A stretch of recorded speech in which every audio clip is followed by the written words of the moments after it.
नमस्कार, मैं हूं अंकुर और आप देख रहे हैं सत्यहिंदी.com। सत्य हिंदी का एंड्रॉयड ऐप भी आ चुका है, जिसको आप डाउनलोड करने के लिए इस डिस्क्रिप्शन में जा सकते हैं और वहां से आप उस लिंक पर क्लिक करके ऐप को डाउनलोड कर सकते हैं। इसके अलावा इस ऐप को आप गूगल प्ले स्टोर से भी डाउनलोड कर सकते हैं। अब एक नजर डाल लेते हैं अब तक की सूची। विशेषज्ञों के पैनल द्वारा सिफारिश किए जाने के बाद अब सरकार ने आज कहा है कि कोरोना संक्रमण से ठीक होने के 3 महीने बाद कोरोना वैक्सीन लगाई जा सकती है। अब तक ऐसा कोई सुझाव नहीं था कि कोरोना से ठीक होने के कितने दिनों बाद वैक्सीन लेनी है। हालांकि विशेषज्ञ ठीक हुए लोगों को 2-4 हफ्तों में वैक्सीन लेने की सलाह दे रहे थे। विशेषज्ञों के पैनल ने 3 से 9 महीने में लगाए जाने की सिफारिश की थी। इसने साफ किया था ये फैसला पूरी तरह वैज्ञानिक तथ्यों के आधार पर लिया गया है। उत्तर प्रदेश में हाल ही में हुए पंचायत चुनाव में ड्यूटी में लगे कई शिक्षकों और सहायक स्टाफ के सदस्यों की मौत कोरोना संक्रमण के कारण होने की बात शिक्षक संगठनों ने कही। शिक्षक संगठनों का कहना है कि ऐसे लोगों की संख्या 1621 है, लेकिन योगी सरकार इस आंकड़े को मानने के लिए तैयार नहीं है। योगी सरकार ने कहा है कि पंचायत चुनाव के दौरान सिर्फ 3 शिक्षकों की ही मौत कोरोना वायरस से हुई है और उनके परिवार को 30 लाख रुपए की सहायता राशि दी जाएगी। वहीं शिक्षकों की मांग है कि मृतकों के परिवार को 1 करोड़ रुपए दिए जाएं।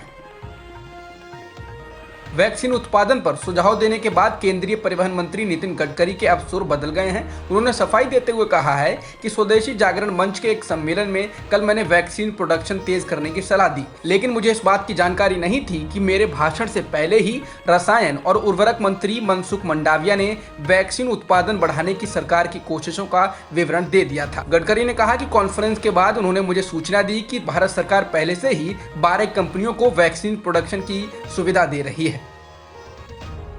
कोरोना वैक्सीन के उत्पादन को लेकर केंद्रीय मंत्री नितिन गडकरी के सुझावों पर कांग्रेस के वरिष्ठ नेता जयराम रमेश ने ट्वीट कर पीएम मोदी पर निशाना साधा। उन्होंने नितिन गडकरी के बयान वाले वीडियो को रीट्वीट करते हुए लिखा है, क्या उनके बॉस सुन रहे हैं? यही सुझाव पूर्व प्रधानमंत्री मनमोहन सिंह ने 18 अप्रैल को दिया था।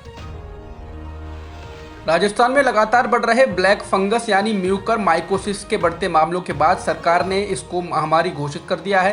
राज्य में कोरोना के मामलों में तो गिरावट आ रही है, लेकिन नए मामले ब्लैक फंगस के मिल रहे हैं जो मरीजों के लिए घातक हैं। ब्लैक फंगस के बढ़ते मामलों ने डॉक्टर्स और सरकार की चिंता बढ़ा दी है। चूंकि अब इसको महामारी घोषित कर दिया गया है, तो अब सरकारी व निजी अस्पतालों को ब्लैक फंगस के मरीजों की रिपोर्ट देनी होगी, जिससे राज्य में ब्लैक फंगस के आंकड़े उपलब्ध हो सकेंगे। हालांकि रिपोर्ट के आधार पर कहा जा रहा है कि राज्य में अभी तक 400 ऐसे मामले आ चुके हैं जो ब्लैक फंगस के हैं।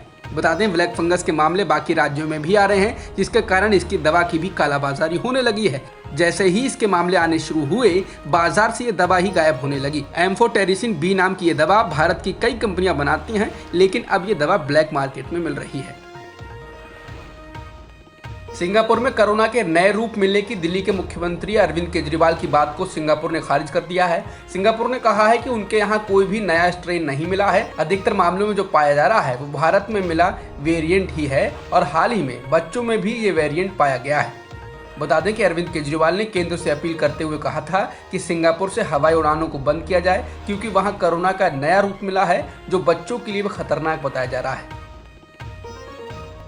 सिंगापुर स्ट्रेन को लेकर दिल्ली के मुख्यमंत्री अरविंद केजरीवाल के बयान पर सिंगापुर ने आपत्ति जताई, जिसके बाद भारत के विदेश मंत्री ने केजरीवाल को लेकर काफी कड़ी प्रतिक्रिया दी। उन्होंने ट्वीट कर कहा कि कुछ लोगों के गैर जिम्मेदाराना बयान से हमारे दीर्घकालिक साझेदारी को नुकसान पहुंच सकता है, इसलिए मैं स्पष्ट कर देता हूं कि दिल्ली के मुख्यमंत्री का बयान पूरे भारत का बयान नहीं है। विदेश मंत्री एस जयशंकर द्वारा केजरीवाल को काफी कड़े शब्दों में जवाब दिए जाने के बाद दिल्ली के उप मुख्यमंत्री मनीष सिसोदिया ने कहा है कि केंद्र सरकार को सिंगापुर की चिंता है, जबकि अरविंद केजरीवाल को बच्चों की चिंता है। उन्होंने कहा कि बच्चों पर बढ़ते खतरे को लेकर सिंगापुर में भी बात हुई थी और ये बात वहां के शिक्षा मंत्री ने की थी। सिसोदिया ने कहा कि बीजेपी सिंगापुर की चिंता करती है और हम बच्चों को बचाने की बात कर रहे हैं।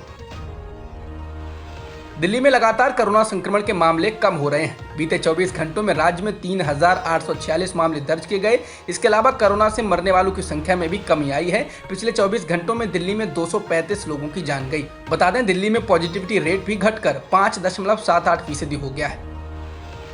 सरकार ने आज फिर से व्हाट्सएप से कहा है कि वह नई प्राइवेसी पॉलिसी और शर्तों को हटा दे। मंत्रालय ने कहा कि 15 मई 2021 के बाद प्राइवेसी पॉलिसी को स्थगित करने से व्हाट्सएप को ये छूट नहीं मिल गई कि वह भारतीय यूजरों के लिए यूजरों की पसंद, डेटा सुरक्षा और सूचना की गोपनीयता के मूल्यों का सम्मान न करे। सरकार ने कहा कि प्राइवेसी पॉलिसी 2021 में परिवर्तन और इन परिवर्तनों को शुरू करने के तौर तरीके भारतीय उपयोगकर्ताओं की डेटा सुरक्षा और भारतीय नागरिकों के अधिकारों और हितों को नुकसान पहुंचाते हैं। सरकार के इस फैसले से फिर से सवाल खड़े होते हैं कि व्हाट्सएप की नई प्राइवेसी पॉलिसी और शर्तों के अपडेट से क्या आपके डेटा की सुरक्षा खतरे में है। चक्रवाती तूफान ताउते से गुजरात में मरने वालों का आंकड़ा लगातार बढ़ता जा रहा है। अब नौसेना के अधिकारियों का कहना है कि ताउते तूफान के कारण अरब सागर में नौका डूबने से 22 लोगों की मौत हो गई और 60 लोग लापता हैं। इसके अलावा एक और नौका भी लापता है। वहीं अधिकारियों का कहना है कि इस तूफान की वजह से गुजरात के अलग अलग जिलों में 45 लोगों की जान जा चुकी है। वहीं आज पीएम मोदी ने गुजरात का हवाई दौरा कर हालात का जायजा लिया, जिसके बाद उन्होंने गुजरात में राहत कार्य के लिए 1000 करोड़ रुपए सहायता राशि दी। भारत में कोरोना महामारी के कारण बनी भयावह स्थिति के बीच पीएम मोदी की लोकप्रियता में गिरावट आई है। अमेरिकी data intelligence company morning consult द्वारा किए गए सर्वे में पता चला है कि मोदी की लोकप्रियता में 22% की बड़ी गिरावट दर्ज की गई है।